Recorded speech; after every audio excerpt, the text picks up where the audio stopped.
Medinipur medical college হাসপাতালে প্রসূতি মৃত্যুতে চিকিৎসকদের গাফিলতির অভিযোগ তুলেছিলেন খোদ মুখ্যমন্ত্রী। তবে এই অভিযোগকে কার্যত নস্যাৎ করে দিল ইন্ডিয়ান মেডিকেল অ্যাসোসিয়েশনের বেঙ্গল শাখা। গাফিলতি মানতে নারাজ জুনিয়র চিকিৎসকরাও। সাসপেনশন প্রত্যাহারের দাবিতে যখন তাঁদের ধর্ণা অব্যাহত, তখন জোর কদমে তদন্তে সিআইডি।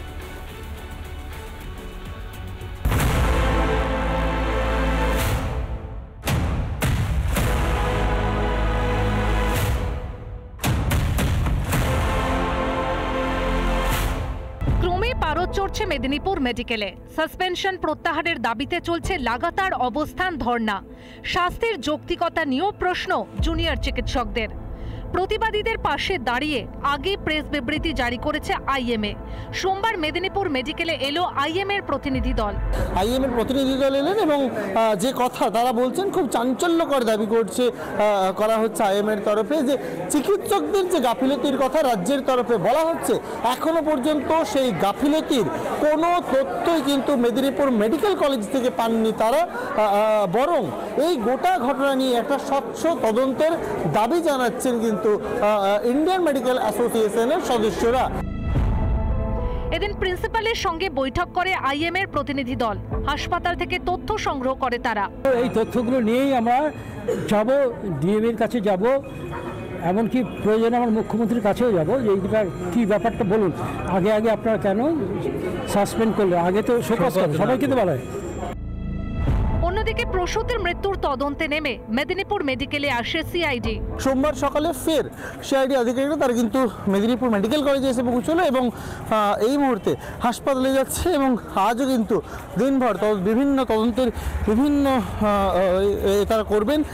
নথি হাসপাতালের কাছে চেয়েছিলেন সিআইডি আধিকারিকরা। মনে করা হচ্ছে আজ হাসপাতালের তরফ থেকে এইসব তথ্য সিআইডির হাতে তুলে দেওয়া হতে পারে। চিকিৎসকদের পাশাপাশি সিআইডির নজরে এবার ঘটনার দিন দফতরে থাকা নার্সদের ভূমিকাও। সেই মতো সুপারের অফিস থেকে বেরিয়ে সিআইডির তদন্তকারী আধিকারিকরা যান মেদিনীপুর মেডিকেল কলেজের নার্সিং হস্টেলে। সঙ্গে ছিলেন সিআইডির একজন ভিডিওগ্রাফার। নার্সিং হস্টেল থেকে বেরিয়ে সিআইডি আধিকারিকরা পৌঁছন হাসপাতালের মাতৃমা বিল্ডিংয়ে। মাতৃমার অপারেশন থিয়েটারে যান সিআইডি আধিকারিকরা। মেদিনীপুর থেকে ক্যামেরা পার্সন মৃন্ময়ের সঙ্গে সুদীপ্ত, রিপাবলিক বাংলা। অভয়ার ধর্ষণ খুনে যাবজ্জীবন কারাদণ্ড সঞ্জয় রায়কে। অভয়া কাণ্ডকে বিরলের মধ্যে বিরলতম অপরাধ মনেই করলেন না বিচারক। কর্মক্ষেত্রে ধর্ষণ করে খুন কি সাধারণ ঘটনা? শিয়ালদা আদালতে মিলল বিচার, না বিচারের নামে হলো প্রহসন? প্রশ্ন তুলছে গোটা সমাজ। এই পরিস্থিতিতে শিয়ালদা আদালতের রায়কে চ্যালেঞ্জ করে হাইকোর্টে যাচ্ছে রাজ্য সরকার।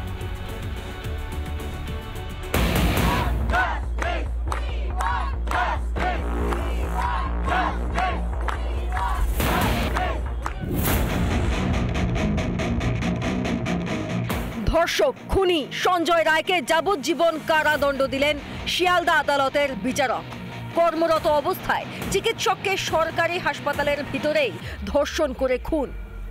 কিন্তু এই ঘটনাকে বিরল থেকে বিরলতম অপরাধ মনেই করল না শিয়ালদা আদালত, এবং সেই যুক্তিতেই ফাঁসি নয়, যাবজ্জীবন কারাদণ্ডে দণ্ডিত করা হলো সঞ্জয় রায়কে। এক কথায় বিচারক যখন এই রায়টা ঘোষণা করেছেন, ময়ূক স্তম্ভিত করে দিয়েছেন আমাদেরকে। সত্যি মানুষ প্রশ্ন করবে এবার, আর কাউকে থামানো যাবে না যে আসলে বিচার চলছে নাকি বিচারের নামে প্রহসন হলো। এইটা যদি রেয়ারেস্ট অফ রেয়ার না হয়, গোটা কলকাতা শহর বোধহয় আবার প্রশ্ন করবে আর কবে আর কবে। কিভাবে বলা হচ্ছে এটা বিরলতম ঘটনা নয়? অভয়া কাণ্ড বিরলের মধ্যে বিরলতম অপরাধ।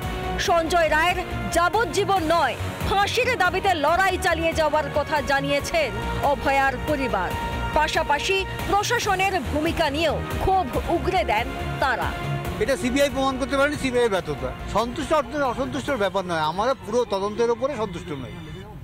আরও যারা জড়িত আছে সবাইকে সামনে নিয়ে এসে বিচার প্রক্রিয়া চালিয়ে সবাইকে শাস্তি দিতে হবে। আমি মনে করি আমার মেয়ের এই মৃত্যু বিরল থেকে বিরলতম ঘটনা। এটা সিবিআই এর ব্যর্থতা, পুলিশের ব্যর্থতা, স্বাস্থ্য দপ্তরের ব্যর্থতা, সবাই রাষ্ট্র প্রশাসনের ব্যবস্থা।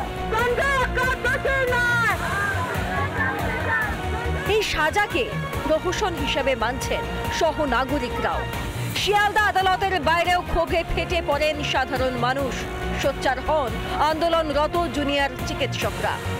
কেন বিরলতম 9 ঘটনা বলছেন এটা আমরা জানতে চাই। সঞ্জয় রায় তো শুধুমাত্র একজন অভিযুক্ত নয়, তাহলে সঞ্জয় রায় ছাড়া আর কারা? এটা খুব খারাপ কথা, বিরলের মধ্যে বিরলতম কেস এটা নয়, এটা আমরা কোনোভাবেই মানছি না, আমরা তীব্র প্রতিবাদ জানাচ্ছি। আমরা পথে আছি, আমরা পথ ছাড়বো না। শিয়ালদা থেকে মৌলালী পর্যন্ত অভয়া মঞ্চের প্রতিবাদ মিছিলেও সকলের গলায় অসন্তোষ ও ক্ষোভের প্রতিফলন। আমরা এখনো পর্যন্ত মনে করি বাংলার কেন, ভারতে কেন, পৃথিবীর কেউ বিশ্বাস করে না সঞ্জয় রায় একাদশী। অনেক মানুষকে আড়াল করা হয়েছে যারা বড় বড় জায়গায় বসে আছে। সাজা নিয়ে অসন্তোষ প্রকাশ করে সঞ্জয়ের ফাঁসির দাবি তুলেছেন রাজ্যের মুখ্যমন্ত্রী। আমাদের হাতে চেষ্টা থাকলে আমরা কিন্তু অনেকদিন আগেই ফাঁসির অর্ডার দিয়ে দিতে পারতাম, ফাঁসির অর্ডার করে দিতে পারতাম। আই এম নট স্যাটিসফাইড, কারণ আমি ফাঁসি হলে অন্তত মনকে সান্ত্বনা দিতে পারতাম।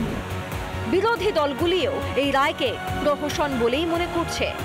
সমাজ, জনগণ, পরিবার কেউ এই রায়ে খুশি নয়, আমি ব্যক্তিগতভাবে খুশি নয়। মনে হচ্ছে সবই হলো, কিন্তু অতৃপ্তি যেন মানে অসন্তুষ্টি আমার নিজের ব্যক্তিগতভাবে তার থেকে বার হতে পারছি না। বিরলতম ঘটনা হলেও বিরলতম ভাবেই অনেক অভিযুক্ত, অনেক আসামি, তাদেরকে ছাঁটাই করে মাত্র একজনকে আসামি দেখানোর চেষ্টা করা হয়েছে। সত্যি কি বিচার পেল অভয়া, না বিচারের নামে প্রহসনের সাক্ষী থাকলো বিশ্ববাসী? অভয়ার দোষীদের চরম শাস্তির দাবিতে লড়াই চলবে। রিপাবলিক বাংলা। নানা ধরনের কন্টেন্ট দেখার জন্য লাইক করুন, শেয়ার করুন আমাদের ফেসবুক পেজ, সাবস্ক্রাইব করুন আমাদের ইউটিউব চ্যানেল। পাশাপাশি অন্যান্য ব্রেকিং নিউজের জন্য অবশ্যই চোখ রাখুন রিপাবলিক বাংলায়।